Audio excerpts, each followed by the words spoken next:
Most people think ruining your life looks like a massive, explosive mistake, a failed business, a huge scandal, or a total breakdown. But in reality, most people don't ruin their lives with big mistakes. They ruin them with small, invisible habits they repeat every day without even noticing. It's not a car crash. It's erosion. It's the slow, quiet decay of your potential because of behaviors we've actually been conditioned to think are normal. Today, we're looking at 5 bad habits that are quietly holding you back, not from a place of judgment, but through the lens of psychology. Because once you understand why your brain is doing these things, you can finally stop it. Let's get into it. Habit number 1, avoiding discomfort. The first habit is the most human one, avoiding discomfort.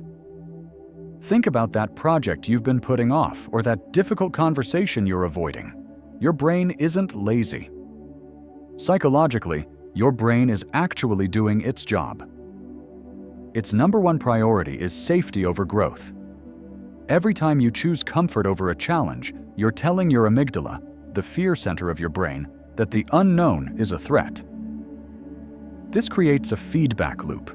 You stay capable, but you stay underdeveloped.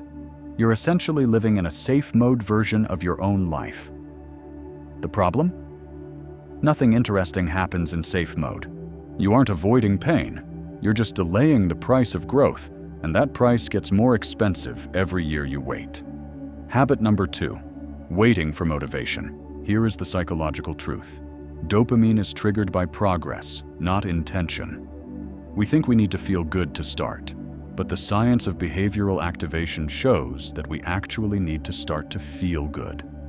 When you wait for motivation, you're letting your emotions drive the car. But emotions are fickle. If you only work when you feel like it, you'll only be successful on the days the sun is shining and your coffee is perfect. That's not a system. That's a hobby. To break this, you have to treat action as the cause of motivation, not the result. Habit number 3, constant low-level distraction. This one is the most normalized habit on the list. It's that quick 30-second check of TikTok, or the habit of having 15 tabs open while you work. It feels harmless, right? Wrong. There's a concept in psychology called attention residue. Every time you switch your focus, even for a second, a part of your brain stays stuck on the previous task.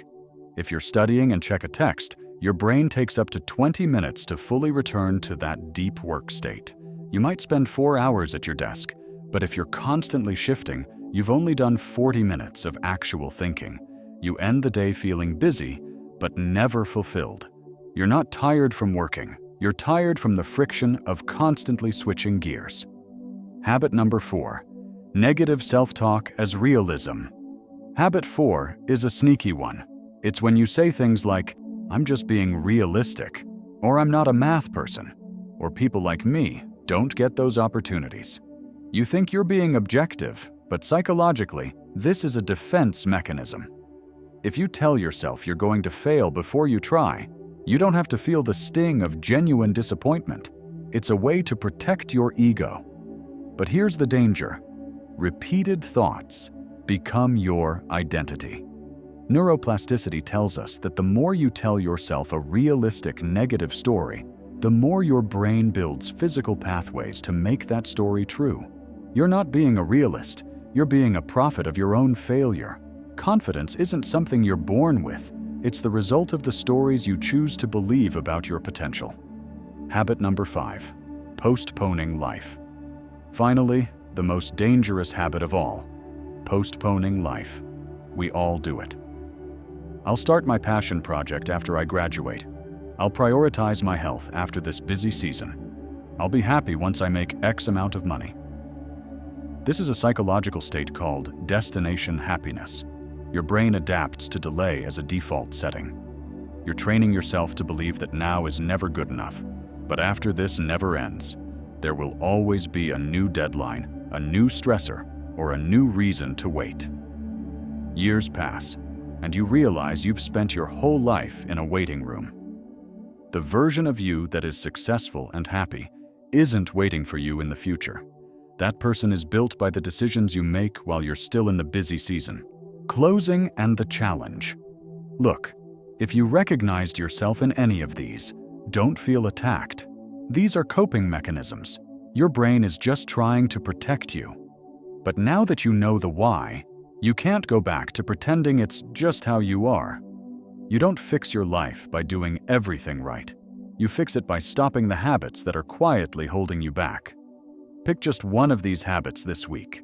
Don't try to change all 5. Just pick one and call yourself out when you see it happening. I want to hear from you. Which one of these 5 is your invisible struggle right now? Drop it in the comments.